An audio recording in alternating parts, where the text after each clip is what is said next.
Don't go out there and tiptoe around something and, just because it's going to work that way, because the quicker you fail, the quicker you can learn. And the quicker you can learn, the quicker you can become more profitable.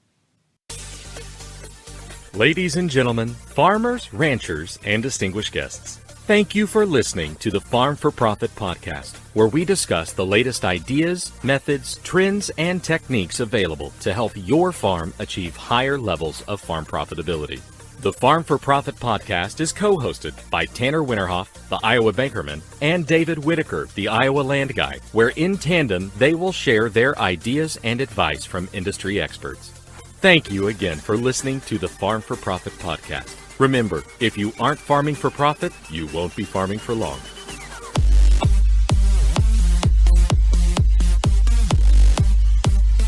And now, here's Tanner and David. Hey, listeners, welcome back to the Farm4Profit podcast. This is Tanner Winterhoff. This is Corey Hillebo, the Iowa Bankerman, and the other guy. At Corn, Pork, and Beans. Thanks for joining us. This is a profit show. We are here on a Monday. Next, coming out on this coming Thursday, is a Farm for Fun episode. Profit shows, we focus on a topic. Fun shows, we focus on a person. But we still can have fun on profit shows. Oh, absolutely. Yeah, it's probably not our best marketing move. It's all farming for fun. And when farming's not profitable, then it is just farming for fun all the time.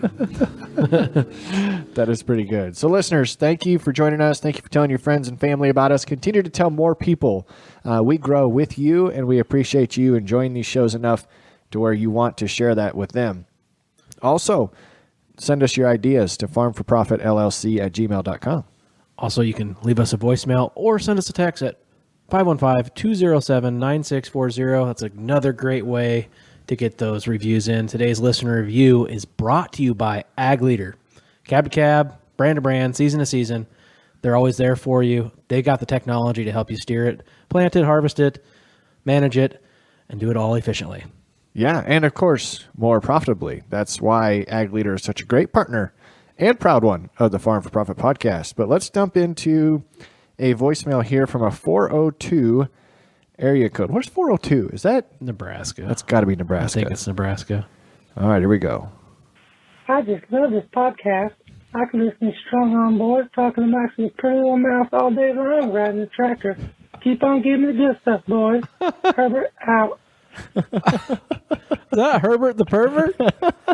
I could do that. She's got some popsicles in the freezer. Yes. Thank you, listeners, for sending us fun voicemails like that. And if you do it, there's a chance that yours could also be heard on this podcast. So again, 515-207-9640. But don't forget about iTunes, Apple Podcasts. Those reviews matter. These are just a little bit more fun. All reviews matter. All reviews matter. Look at us. Equal opportunity offender. Yep. Perfect. So another topic that was brought to us by our listeners, a topic that I would say, Corey, you and I probably don't know much about. So we'll probably be just as inquisitive as our listeners are about covering it. Yeah, we're going to take a back seat to this one because we're going to talk regenerative grazing? Or, yeah, ranching. Ranching, grazing. We're definitely going to get into more of a livestock side. We haven't put a lot of livestock focus on our shows before. Every time we do, everybody says we need to do more of it. So we've got a longtime listener and become a great long-distance friend of the podcast here, Brent. And we're going to have him tell us about what he's got going on in his current endeavor and what his background is. So welcome, Brent. Why don't you tell our listeners a little bit about yourself and what you've got going on in agriculture? Yeah, hey guys, thanks for having me on, first of all. So my name is Brent Weiss. I'm currently a section manager, unit manager for a regenerative focus operation ranch in southeast Wyoming. I grew up, been working with cows since I was about 9 years old. Went to school, got a degree in livestock management. I'm from Pennsylvania originally too. And then I figured if I was going to go big time with being a full-time cattle guy, I was going to have to move out west. And so after a couple of years in the grain industry, I finally decided it was time to get back into cows. And now I'm here. Yeah, so we can't leave the story. Last year, about around this time in June, which is July now, but it's June when we're recording this. It's hard to get that. You actually traveled cross country and you stopped at my place. We looked at some beans. We flicked some beans together that were planted in April. And you had your dog Boone with you, and you were working at an elevator? Was that right? In Pennsylvania? Yeah, so I was a elevator manager for Mount Air Farms, which is like the 4th largest poultry company in the nation. And so I ran one of their grain elevators. So I got to meet a lot of cool farmers. And that's kind of honestly how I guess we got in contact, because if I never did the grain side of things, I probably never would have, our paths might not have crossed really as much on TikTok and other social medias. Fun fact, he brought me some chocolate beer from Hershey, Pennsylvania. Oh, that's right. Yeah. Yeah. I knew that. Yep. No, that's pretty cool. So the passion for the ranching side, the cattle side, where did that stem from? So I always grew up, I loved animals. That was like my thing. I cried the day Steve Irwin died. Like, I loved animals. That's the Crocodile Hunter, if you don't know. Yeah, no, I felt the same way. And I was probably a lot long. Well, I guess you're not that much older than me, Corey, but anyway. So I always liked animals. And when I was 9, my uncle has a couple cows, and he asked me if I wanted to start just helping out around the farm and whatnot. And, if someone that loves animals, an opportunity to work with animals more, I wasn't going to say no. And so I started off, just throwing hay and show cows at the county fair, help them, butcher and process and do all that. And then my first ever job, I worked for like 8 years on a local produce farm. So I've been kind of across the whole sector of ag. And then when it was time to decide what I wanted to do for the rest of my life, it didn't hit me till like my junior year of high school. I was like, why can't I do cows every day for the rest of my life? And so that's what led me to being a livestock science major, and don't regret it for a day. I just don't know how did you find the gig in southeastern Wyoming being from Pennsylvania? So my college, when I was in college, I was a part of Alpha Gamma Rho, which is an agricultural professional fraternity that has, I think, 72 chapters across the whole country, or they did when I graduated. And when I was a sophomore, I had a summer job fall through, so I had nothing to do. And then one of our alumni shared one of his childhood friends' Facebook posts, who was a ranch manager up in the Cody, Wyoming area, that he was looking for some summer cowboy help. Never been on a horse a day in my life. Never been west of the Mississippi a day in my life.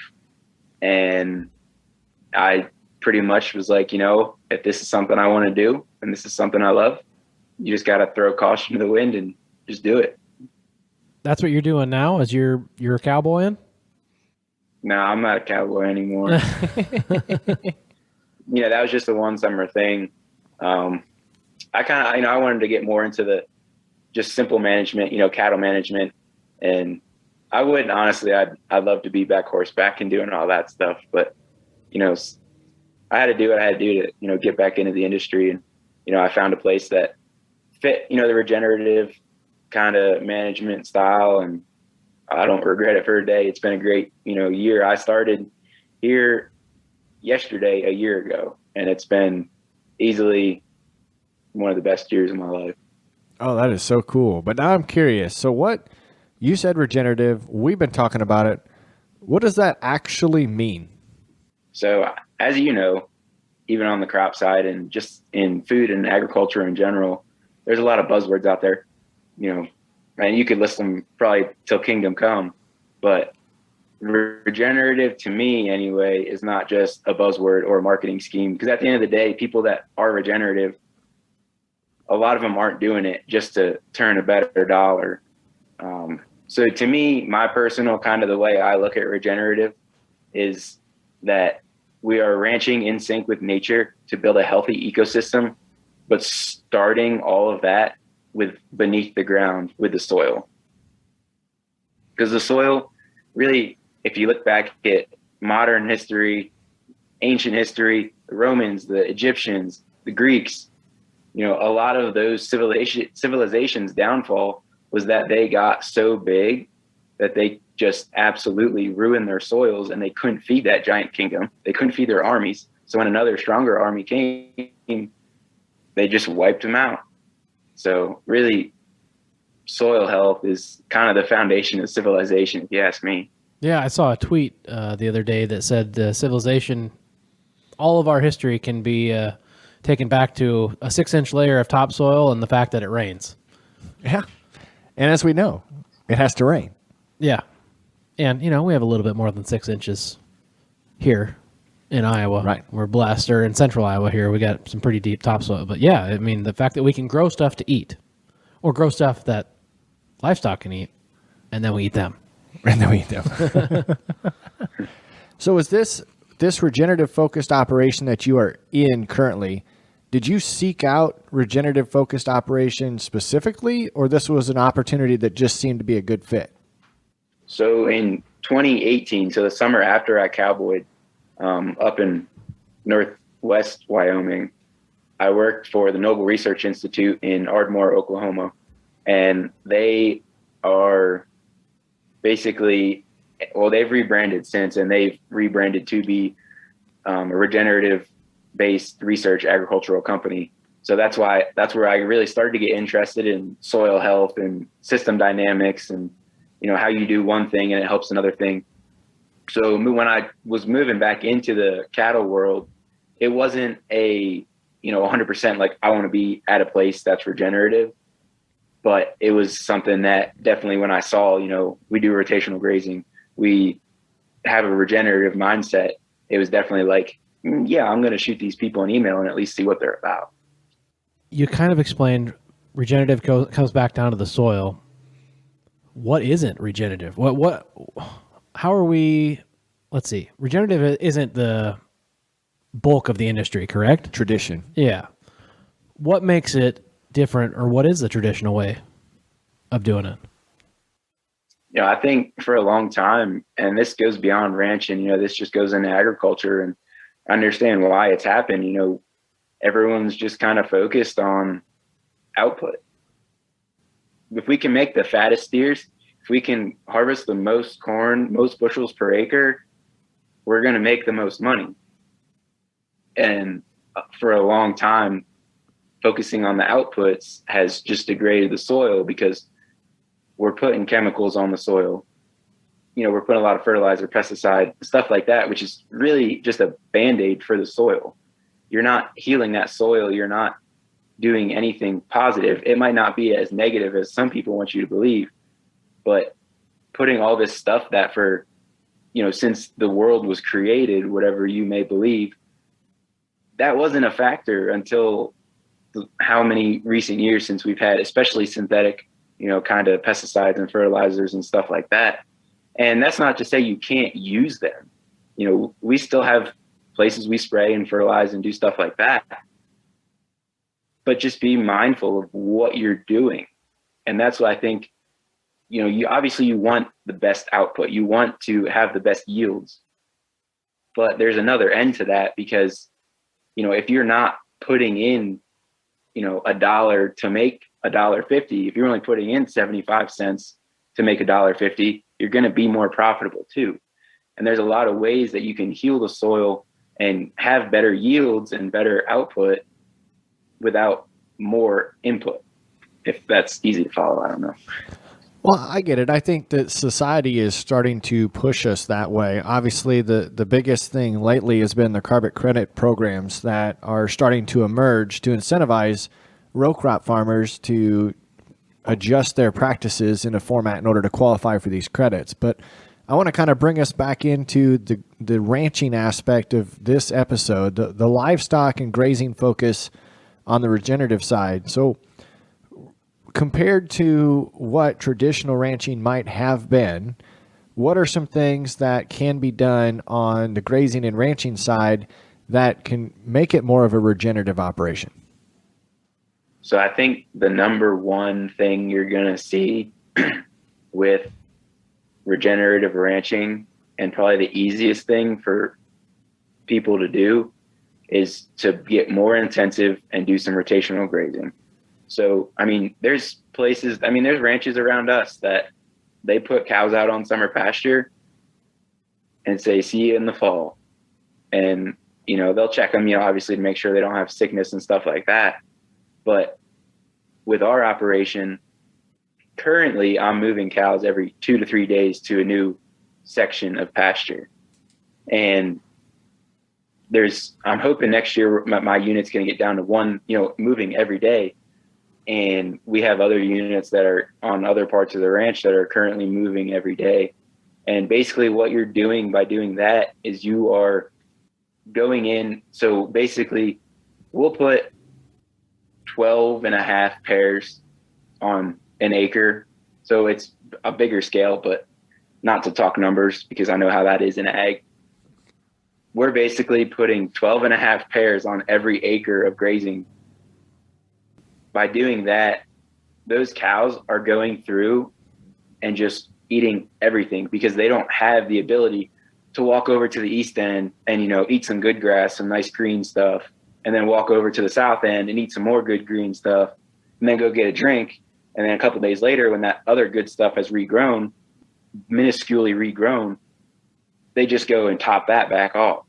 These cows know that they have a certain time frame that they have to eat, and they're going to go in there, and in 2 days, it's going to look like you mowed the thing. And you see a lot of, conventional ranchers, and I mean, I don't know out here, but I know back east it's a big thing where you're going to run your cows in there for a week, 10 days, a month, whatever, and then you're going to come through and you're going to mow down what they didn't eat.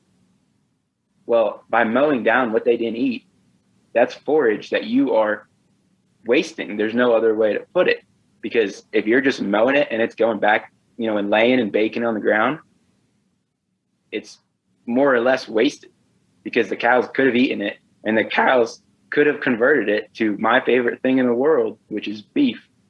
So the regenerative part of this rotational grazing, it sounds like you're obviously creating like a competition. I mean, in there's a bunch more than is typical or traditional. What you say, 12 pairs per acre around here, or in college we learned there probably should be 1 pair per acre if it was just a normal pasture. What's regenerative about that? You're not wasting it and it's healthier for the soil? So that gets back into another big topic, kind of like I said before, where once that cow eats it and it regrows, the slightest amount, it's going to come back and eat it again if it's not forced onto the next section of pasture. Well, when you do that, that grass has to use so much energy to regrow that it's actually going to steal carbohydrates from its root system, and giving them the time to rest. So I think it's about 17 days it takes for root growth to continue when grass is starting to regrow. So keeping those cows off of there for our goal is around kind of 30, 34 days of rest on irrigated pasture. And that's one thing I guess I should mention too, is we do a lot of irrigated on my unit because we're trying to grow, the best outputs, but we're hitting stuff and letting it sit for 30 days so that grass can regrow and those roots can continue to grow as well. Because eventually, if you keep just eating that down and eating that down and eating that down, the roots are going to not only stop growing, but they're going to start to recede. And I'm sure being, on the grain side too, that if you don't have good roots, you're not going to have good above the ground either. So when you run a comparison, if you were to take, for example, those 12 and a half pairs on that acre, yeah, I'm really going to cramp 12 them and a half though. Wouldn't it just be 12 pairs? It would just be 12 pairs. So 12, right. But he runs it on a scale.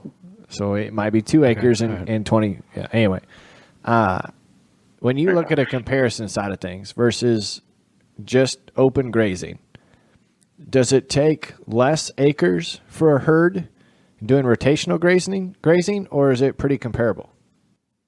No, it's definitely, you're going to be able to stock a little heavier because you're going to get more regrowth when you're coming back around.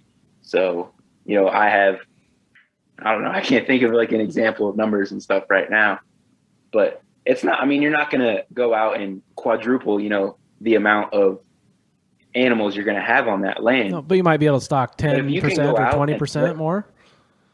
Yeah, that's what I was going to say. If you can go out and you can put 5 more pairs and you can grow your herd by 5 more pairs, I mean, that's a couple $1,000 more in your pocket. And that's on a small scale, like I said. Yeah. So, you get that into some of the bigger operations, it's not, like I said, it's not going to be like land changing. You're not going to have 4 times as many cows, but like I said before, when you're focusing on output, everything helps.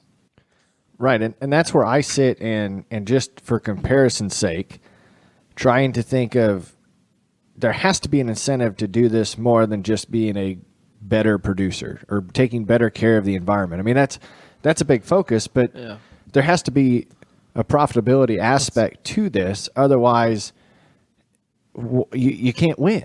It's got to make sense. I mean, going back to what he said, on the row crop side of things and using chemicals, I mean, there's a reason we do that, right? It's because it's farming for profit, right? That's what we make money with now. If we're going to switch to this regenerative farming, it's good for the environment. That makes me feel great. But if it doesn't provide for my family, then I'm not going to do it. So this is where on the cattle side, I see if you can stock 5, 10, 20, I don't know what the number is, % more, it just takes a little bit more management, then that's how I grow my herd. That's how I grow more profit. Right. And we're doing right for the environment. Right. And I assume pasture is probably just as hard to come by as row crop acres are for our listeners that want to expand their operation. Is that accurate? Is it hard to obtain land to put cattle on? Hey, you know how it goes. Land is the only thing that will always appreciate because they're never going to make more of it. Sounds like David. Yes, it is Don't tell hard everyone to find that. land. Don't tell everyone that. I'm trying to buy some ground, dang it. But I kind of wanted to touch, like you said, you need to be profitable. And at the end of the day, that is true. And there's other aspects, of regenerative ranching as a management style. So one thing just quick off the top of my head is that when you give that area, when you're able to give that area that heavy rest period because you have these other small units to go into instead of being in one big unit, you can kill a parasite's life cycle by basically giving them nowhere to go. So a parasite, a cow is going to defecate on a field and there's going to be, worms in it or, et cetera. And how that life cycle continues is that cow's going to come and it's going to eat grass right next to, where that other cow defecated. And those parasites are going to go back into that cow and they're going to keep continuing that life cycle. If they don't have that host to go into, that life cycle is going to die. We don't deworm anything. That is a input that we have cut. Yeah. We don't fly spray. We fly spray our bulls when we put them out because we want them to focus on one thing and one thing only. But our cows don't get fly spray. There's no fly rubs. There's no diesel rubs. There's nothing. And so that is a cost that we have not minimized. We've cut it out. So your just by giving that area some rest period and killing that life cycle of that parasite. So your inputs are lessened. Your veterinary bill is less. So that sounds like good things. What about, so we're talking cow calf, right? The mom and the baby. What happens after that? I mean, typically traditional, right? We send them to a feedlot. Is regenerative still going to a feedlot or something else? So that's, I guess, kind of more of a personal decision. There is a lot of people that they'll keep back, what they have and they'll feed them out on some high quality grass and do grass fed. But regenerative doesn't mean grass fed. It doesn't mean that you can't feed them grain. It doesn't mean you can't put them on a feedlot. And that's might be hard for some people, especially on the regenerative side of things, to swallow is that, yeah, our cows, our steers do end up on a feedlot.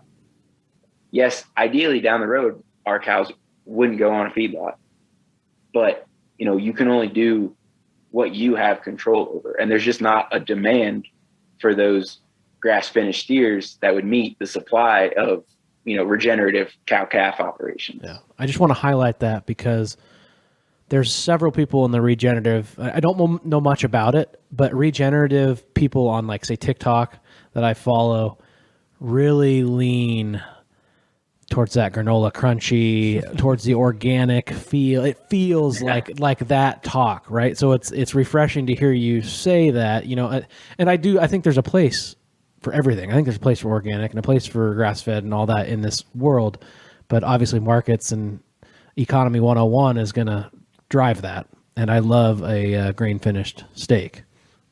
Well, right. And if you compare the livestock to a grain farm, for example, you are growing a bushel of corn. Mm-hmm.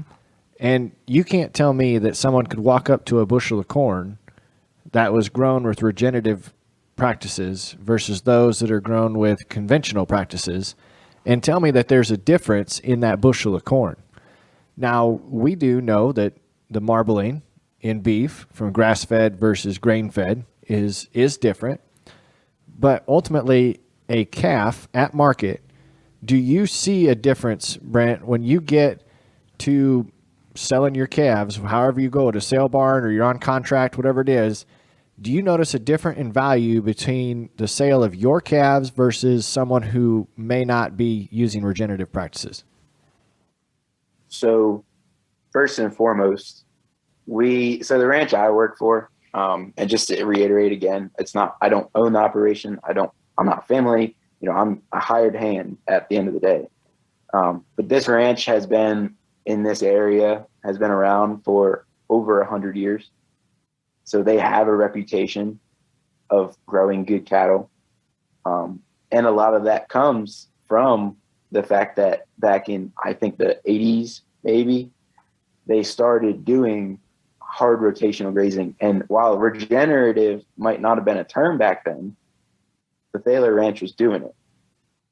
They were doing it because they saw. And there's a reason. So my boss, yes. And so the ranch I work for has won awards through NCBA, Wyoming Stock Growers. The owner of the ranch is in the Wyoming Agricultural Hall of Fame. And all of this has come about because of the regenerative and, soil focused practices that they started before regenerative was even a thing. So with all the accolades, having a reputation for good cows, it would be hard for me to sit here and say it hasn't made a difference. That's fair. That's not the answer I was expecting. I kind of led you down in a poor host fashion to a trap question of every pound of beef should cost the same. No, but grades. But I get correct, and I get at a sale barn that if a calf finishes well, and if coming from your ranch, they've always had good luck or good history, or they know that the genetics are there. Of course, it's going to bring more. Well, you bring this carbon credit thing in, and I don't, blockchain. You might be able to take that. If you're at a restaurant, if you're at, what's the one we were just talking about? Texas Roadhouse. And in 10 years down the road, you might be able to go, I want that steak from that farm. And it follows it all the way back, and that's what practice is. And you might, because people love the experience. Right. Right? So you're in southeastern Wyoming, correct? Yes, sir. You guys get a bunch of snow? It's not. So we're not quite in the mountains. We're still what I would consider Great Plains. My house where I am right now is about 20 miles from the Nebraska state line. Okay. So we don't quite get as much snow as probably the rest of the state. But yeah, we had one storm in a couple hours. We had, 18, 20 inches on the ground, depending on the spot. So that obviously makes your grazing a seasonal opportunity. So how does regenerative agriculture, regenerative ranching work during the winter months? So that's a great question. And I think a lot of cattle producers, when they think about winter, they think about feeding hay. They think, oh, growing season's over, start unrolling round bills. Out here, I think I fed hay twice the entire winter from the end of the growing season through the middle of March. And that was an 18-inch snowstorm and probably an 8 or 9-inch snowstorm.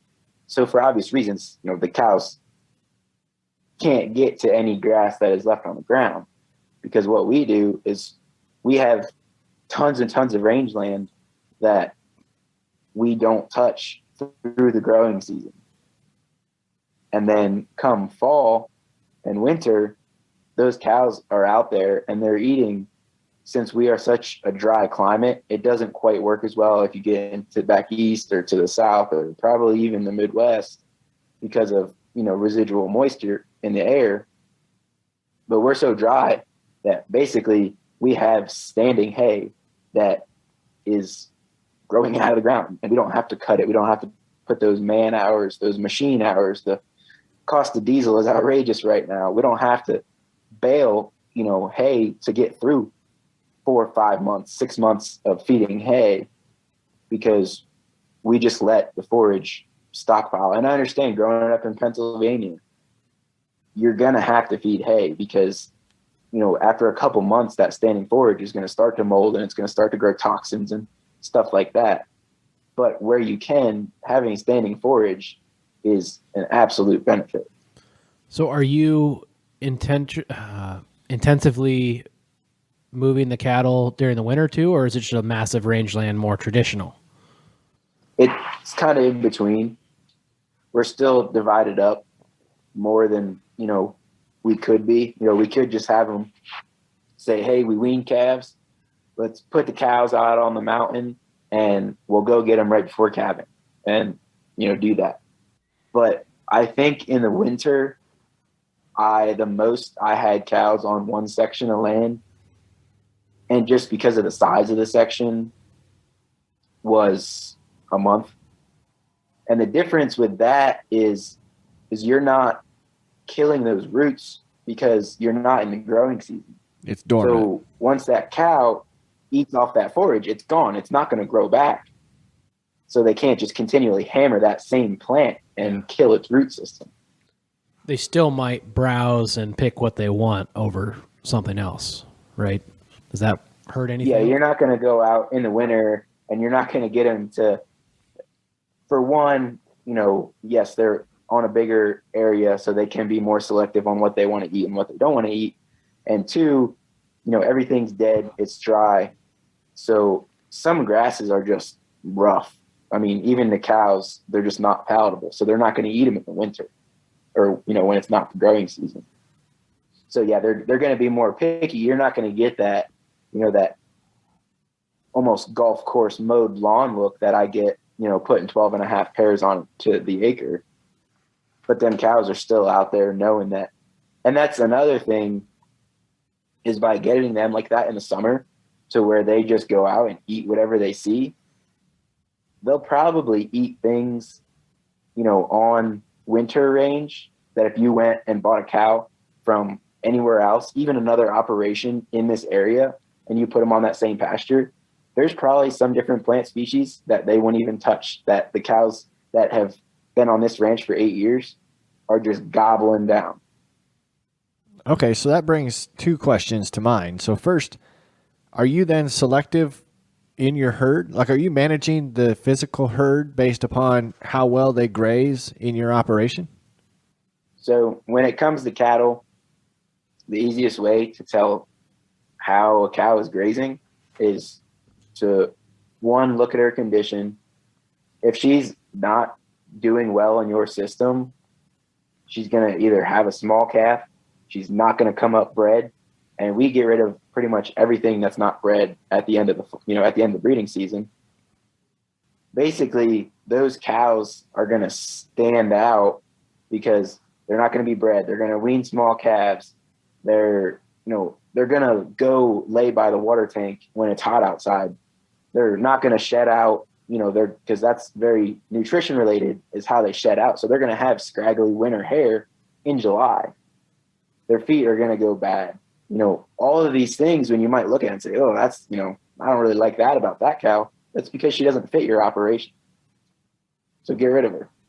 So there is a little bit more intense managing to a herd to make sure that it fits your conditions. And then the second thing that you kind of brought up in that conversation about what is palatable and how you manage the grazing forages. Is that the right terminology? Grazing forages? Yeah.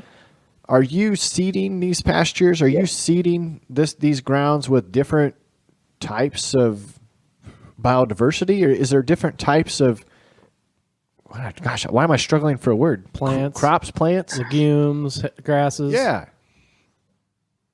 Forbs. Diversity. Yeah, exactly.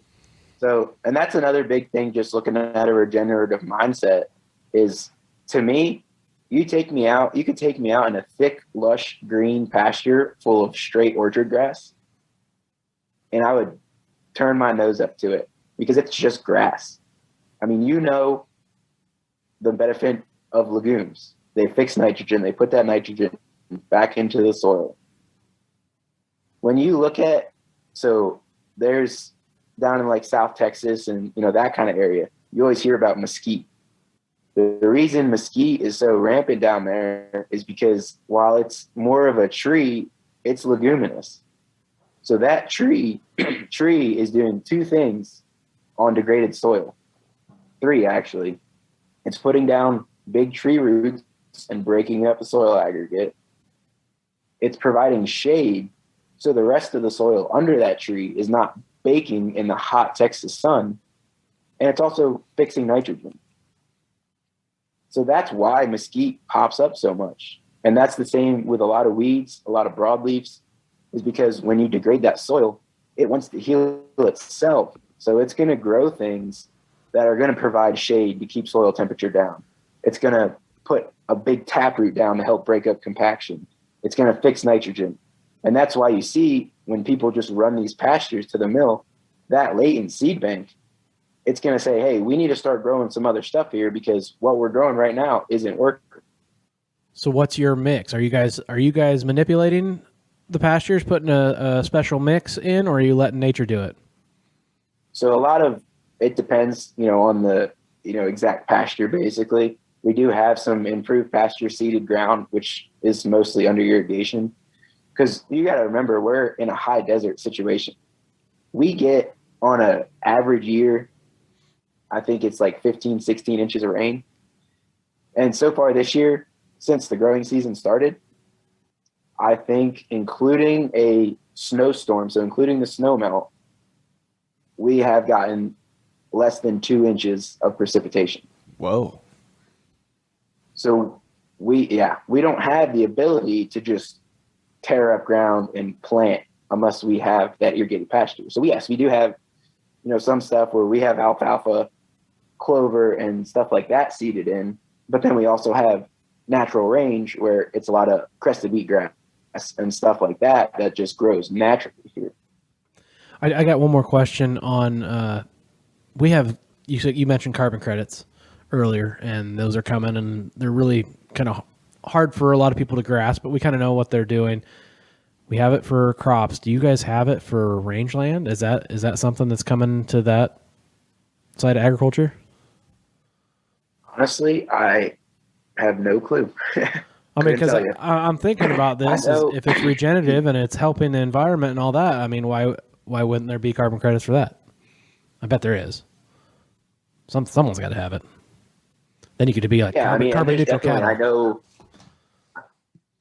I know that it might not be the same as like a carbon credit system, but there's grants out there to put up wildlife friendly fencing to, kind of do stuff like that. So it might not be a direct, as like the carbon credit kind of thing, but it opens you up to a new world of kind of funding. Yeah. Well, you guys wouldn't qualify since you've been doing it for so long anyway.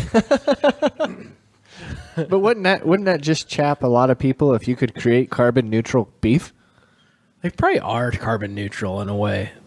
It's just because they turn this is plants something and that we seeds can talk about. into steak. That's carbon neutral, right? Yes. I don't think. Go ahead. if you look at numbers and statistics and research, when grazed properly, and I'm not even talking intensive, moving every day, every other day, stuff like that. But when grazed, where they're not overgrazing the landscape, since way back 10,000 years ago, this country was full of giant megafauna like camels, wild horses, giant buffalo, and even up until, European contact, there was buffalo everywhere, elk everywhere, and all these grazers.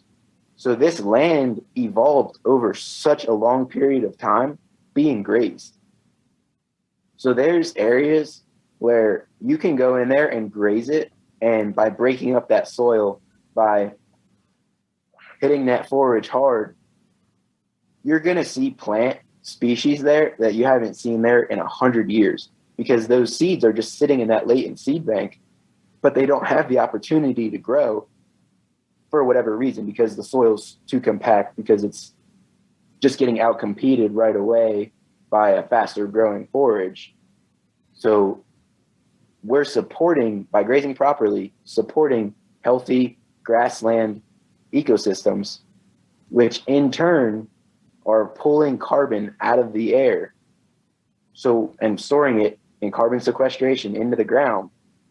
And ultimately, when grazed properly, cattle have a negative carbon budget. There we go. I like it. Now I need to get paid for it. Yeah, exactly. I actually do have one more question. Oh, let's go ahead. Sorry.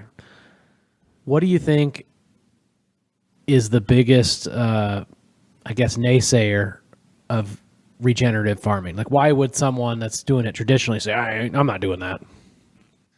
Is it the work? Why does anyone in agriculture say, why am I not doing that? Because it's not the way they've done it for 100 years. They're just set in their ways. And it probably takes a little bit more labor. On a surface level view, it's one time, it's more input. You're going to have to put those fences up. You're going to have to most likely get more water, or figure out a different watering system, because you can make 100 acres into 1 acre paddocks, but if you only have one water tank, cows need water. So that's a big thing. It's like, well, we can't do that because of the water. People, and it's simple as any part of agriculture. Some people just think it's not going to work. But, and then I would say, I don't really want to get into this too much, but like you may have mentioned before, there's a lot of people within this community that think if you're not doing it 100% regenerative, if you're not moving your cows every day, and if you're not refusing to put out mineral and deworm your cows and all the things, if you're not willing to go all in 100% regenerative, they think you're wrong and you're stupid. And that is, to me, one of the biggest problems that, we have, is trying to get conventional ranchers to welcome us into this world. Corey, you're a seed salesman, right? Yep. Imagine if you were trying to get a new client and you walked onto their farm and said, hey, this crop you have growing out here looks like crap. Yeah. You are a horrible farmer. So you should plant this seed because it's going to fix your problems. How likely is that farmer to buy your seed? Not likely. They don't like it when it does do. Don't even want to be sold to begin with. Yeah. No, I get it. Having a closed mind is not good for any aspect of life. Right. So for those of our listeners that have an open mind and maybe listened to this and went, I probably could do better, whether I got a small cow herd or maybe I'm even doing pasture raised poultry, whichever it is, and they want to start taking more steps in the direction of regenerative practices. Do you have any advice for them getting started, or what the first step should be? The first step should be the first step. You don't have to think, I need to be, dividing this pasture into 13 different sections. All you have to do, if you have 4 pastures that you graze during the growing season, if you divide each of those pastures in half, that's a step in the right direction. if you, and then the next year, divide those halves and make them into quarters, and you're going to see that benefit. And it's not, and that's like, I guess going back to kind of some of the preventative mindset, is that it is a big financial input to go out and buy 20 miles of electric fence. But if you can kind of look at some different operations and, my social media, I post some stuff. We run all of our subdivisions are basically single strand electric high tensile fence. It takes us a couple hours to put in a couple miles of fence, and it's not hard. You like I said, you don't have to build some 5-strand barbed wire or 4-strand electric fence. You're going to have to train your cows to that. But at the end, it's going to be worth it. It's going to be headaches. But that's no matter what type of farming or ranching you're doing, stuff's going to go wrong. That's good. So that's the biggest thing I say is if you want to get into it, look at some other operations, whether it's on social media, whether it's the guy that lives 5 miles down the road, whether there's a grazing symposium an hour away or 2 hours away, go to it. Because if there's something that you can implement on your operation, and that's the thing that I think a lot of people need to step back and look at too, is I understand that I cowboyed in the Beartooth Mountains of Northwest Wyoming. You are not running high tensile electric fence on the Shoshone National Forest. It's just not going to work. Elk are going to run through it. Bears are going to run through it. So I understand there is regions in this country where a lot of cattle are run that you just simply can't make it work. But how much percentage of this country is flat? If it's flat, you can subdivide it. So you need to go out and find stuff that's going to fit your operation. There's stuff that we could do on our home operation where I grew up in Pennsylvania, just because of rainfall, that we wouldn't even imagine doing out here, where we get 20% of the rain. Yeah, it is. It's perspective. You got to know your operation. Yeah, and I was just flashing back when you were saying all these different fences, building fence when I was younger, and 5-strand, whatever. All that's like, it takes so much effort. But yeah, you're right. You don't need just one strand, because if they get out, I mean, there's several other fences to stop them. Right. You probably got one good one around it, the whole thing. So, well, this has been most of our perimeter fences, especially around the outside of the ranch, like that borders neighbors. That's all 4 or 5-strand barbed wire fence. But your inner fences can be single strand, easy to put up. You can use polywire, which you put up and take down every year. You could find some high school kid down at the church and say, hey, if you come put up this fence, I'll buy you and your friends pizza. Like, you don't have to hire a fencing company. You don't have to. Sure. If you're someone like you, Corey, who has a multifaceted operation, you don't have to do it yourself. Putting up fence is fairly simple once you get the hang of it. So you can have, there's multiple ways to do it. Right. Well, this has been a pleasure, because Corey and I had very limited knowledge, if any knowledge at all, about this topic. So we appreciate you taking time this evening to talk about it. The last question we ask all of our guests is, what is some of the best advice that you have ever been given? But while you think about that, I did find an article here while you were talking from Successful Farming that said in March, there was a father and son that signed up the first grassland into a carbon credit program. So they are farmers and ranchers from Texas.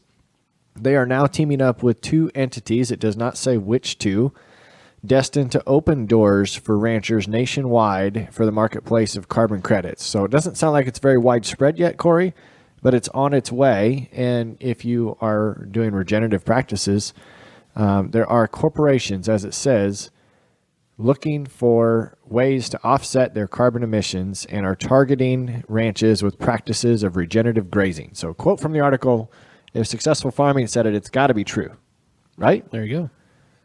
There you go, Brent. What is some of the best advice you've ever been given? So I'd probably say everyone knows, there's the saying to fail forward. which, means when you fail, you got to learn something from it.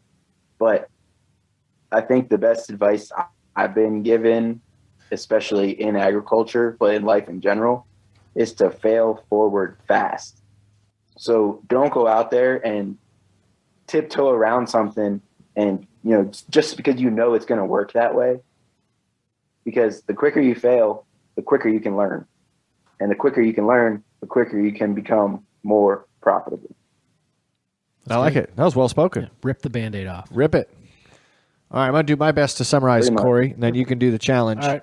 So we had Brent Weiss from southeastern Wyoming by way of Pennsylvania. Very unique story and background perspective on this topic of regenerative ranching. So we talked a lot about what regenerative actually means. We want to focus on soil health, and a lot of things that we are doing in these practices are to maximize the value of that soil that we're not getting any more made for us. Acres and acres are becoming less available. One of the focuses on the ranching side is rotational grazing, making sure that you can get maximum impact and then provide that land the maximum period of rest so they can get up to 12 and a half pairs per acre in their area. Obviously, that will depend upon where your ranch is for what you can do. But by dividing up their pastures, their forage lands into paddocks, they can move those cattle every day if you want, every couple of days as far as that goes. But managing their forage access and managing the cattle quality in their herd, pay attention to the cows, the animals that you have, and the characteristics that they're displaying as to whether or not they flourish in an environment like this with the various species that they have to graze. And same thing with managing the diversity in your plants. Same thing, the biodiversity within your soil and that of the plants that they are grazing. So the goal is to maximize output with minimal inputs, and it does seem to pay off when you take care of the land and you take care of your livestock. In the end, when profitability matters, this could be another way to get extra value out of your range. Yep. How'd I do, Brent? Pretty close? Yeah, sounds good to me. My challenge is to just have an open mind. We talked about that a little bit, and there's just nothing more annoying than when you get to someone that is so blind, especially when you get to someone that that just got their information from Google, and they're so blind and one-sided on a topic that they can't even have a conversation, and they just scream at you. It seems like a endless, useless conversation, but just have an open mind. You don't have to agree with them, but be able to think about it, have a conversation. Absolutely. Brent, we thank you. We can't thank you enough. This has actually probably been a long time coming. I think we have had direct messages back and forth about the topic. I appreciate you staying on us. Listeners, I appreciate you continuing to request this topic. And we're going to continue to involve more agricultural, I don't want to say news, that's not the right word, more agricultural benefits that we can discover here for tips and techniques to make your farm more profitable. So thanks again, Brent. If someone wants to find you on social media, how do they get a hold of you? So I'm on TikTok, which is probably where I post the most ranching, regenerative, that kind of content. I think it's poncho.cattleman1733. And if you want to know why it's called Poncho, it's because it used to be Pocono, which is where I grew up. But when Chuck Weldon would go live and I would comment something, he would always say Poncho because he had a few too many bush lights. So then I just made it easy for him and changed my TikTok handle to Poncho Cattleman 1733. Didn't it used to be Poncho Cowboy? So that's probably the best way to thought it was. I'm trying to look. Yeah. So it's not Poncho Cowboy anymore. I used to be Poncho Cowboy. No, it's not Poncho Cowboy anymore because, I how people on TikTok can be. And I didn't need all the people in my comments saying, oh, you're on a four-wheeler, you ain't no cowboy. And so just to kind of quell those worries, I changed it to cattleman because, in my mind, that's what I am. I'm a cattleman. I want to focus on those cattle. No, that's great. Listeners, go give him a follow and see for yourself what a regenerative ranch looks like in everyday operations. And if you've got any suggestions for us, farm4profitllc@gmail.com, 515-207-9640. And until next time, have a good one. Remember, if you aren't farming for profit, you won't be farming for long.